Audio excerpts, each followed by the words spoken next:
Hello friends, कैसे हैं आप सब। सर्दियों का मौसम है, यानी सरसों का साग और मक्की की रोटी खाने का मौसम। इसलिए आज मैं भी सरसों का साग और मक्की की रोटी बना रही हूँ, और साथ में गुड़ और सफ़ेद मक्खन हो तो क्या बात है। तो आज मैं आपके साथ सरसों के साग की रेसिपी शेयर कर रही हूँ। तो चलिए बनाना शुरू करते हैं। तो यहाँ मैंने 1 किलो सरसों का साग लिया है, 400 ग्राम के लगभग पालक के पत्ते और 250 ग्राम मैंने लिया है बथुआ। कई जगह सरसों के साग में मेथी भी डालते हैं, पर यहाँ मैं मेथी का इस्तेमाल नहीं कर रही हूँ। तो सबसे पहले सरसों साफ़ करते हैं। तो यहाँ मैंने सरसों के डंठल से ऊपर की स्किन को निकाल दिया है। यदि ये डंठल मोटे हैं तो बहुत ज़रूरी है कि हम ऊपर से ये स्किन निकाल दें, नहीं तो साग का स्वाद खराब हो जाएगा। खाते समय साग में रेशे आएंगे। आपने देखा कि मैंने किस तरह से इन्हें साफ़ किया है। और हाँ, डंठलों के साथ ही सरसों का साग टेस्टी बनता है। तो यहाँ मैंने सरसों को अच्छे से साफ़ कर लिया है। तो अब हम इन्हें काट लेंगे। तो मैं इन्हें छोटा छोटा काटूंगी। आप चाहें तो इन्हें रफ चॉप भी कर सकते हैं। अब पालक को भी काट लेंगे। तो अब सरसों और पालक को काटने के बाद बारी है बथुए को काटने की। सरसों, पालक और बथुआ, इन तीनों को हमने अच्छे से साफ़ करके काट लिया है। साग को काटने के बाद इसे हम 2 से 3 बार अच्छे से धो लेंगे, क्योंकि हरे साग में बहुत बारीक मिट्टी होती है। तो इसे 2 से 3 बार धोना ज़रूरी है, वरना साग में किरकिराहट आ जाएगी। 2 से 3 बार धोने के बाद साग को कुकर में उबाल लेंगे। तो यहाँ मैंने कुकर में पानी चढ़ा दिया है। अब इसमें डाल देंगे कटा हुआ साग। तो पहले तो हम आधा ही साग डालेंगे। धीरे धीरे साग में उबाल आएगा और साग नीचे बैठ जाएगा। और एक चम्मच की सहायता से साग को नीचे दबाएंगे और बाकी का बचा हुआ साग भी डाल देंगे। साग के साथ ही कुकर में डाल देंगे 1 से 1.5 इंच टुकड़ा अदरक का, 4 तीखी वाली हरी मिर्चें, 10 से 12 कलियां लहसुन की।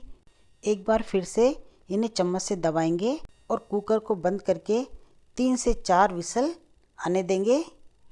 विसल आने के बाद कुकर को 2 से 3 मिनट लो फ्लेम पे रखेंगे और फिर कुकर को उतार लेंगे। अब एक कटोरी लेंगे और उस कटोरी में हम 2 चम्मच मक्के का आटा डालेंगे और थोड़े से पानी के साथ घोल लेंगे। लम्स ना हो जाए इसलिए थोड़ा थोड़ा करके पानी डालेंगे और मिक्स कर लेंगे। कुकर ठंडा हो चुका है, तो साग को चेक कर लेते हैं।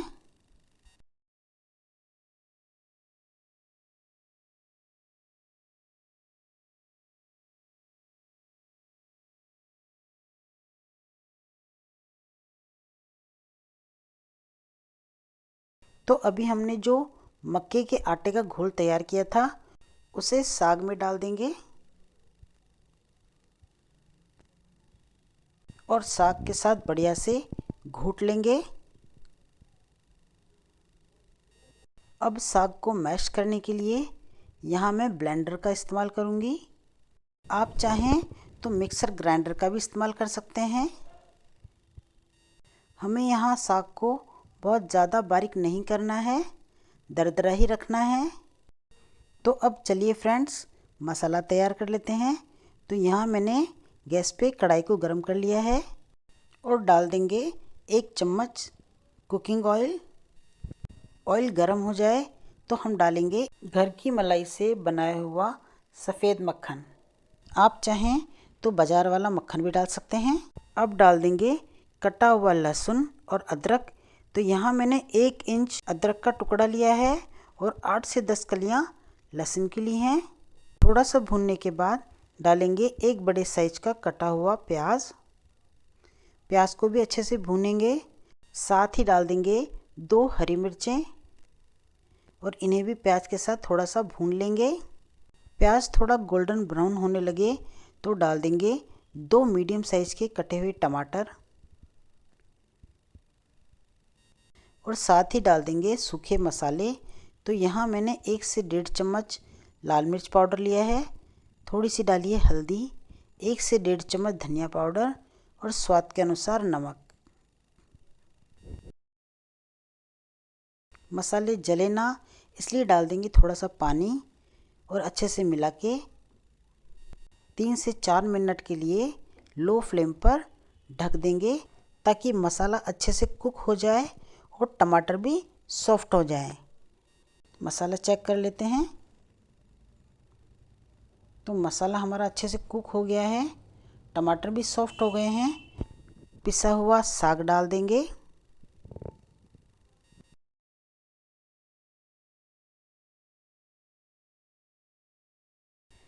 साग को मसाले के साथ बढ़िया से मिला लेंगे और 5 से 7 minute low to medium flame पर ढक देंगे। बीच बीच में चेक भी करते रहेंगे कि कहीं तले में ना लग जाए। 7-8 मिनट हो गए हैं तो साग को चेक कर लेते हैं। तो देखिए फ्रेंड्स, साग बनके एकदम तैयार है। अब साग में डाल देंगे घर का निकाला हुआ सफ़ेद मक्खन। जब तक साग में मक्खन न डले तब तक साग का स्वाद नहीं आता। और ये घर का मक्खन है तो मैंने कंजूसी बिल्कुल नहीं की है। अब बना लेते हैं मक्के की रोटी। सरसों का साग बना हो और मक्के की रोटी ना बने, ऐसा तो हो ही नहीं सकता। तो मक्के की रोटी में भी मैंने डाल दिया है खूब सारा सफ़ेद मक्खन। मीठे के लिए रखा है मैंने देसी गुड़। गुड़ से हमारी बॉडी में गर्माहट बनी रहती है, इसलिए सर्दियों में खाने के साथ थोड़ा सा गुड़ ज़रूर खाएं।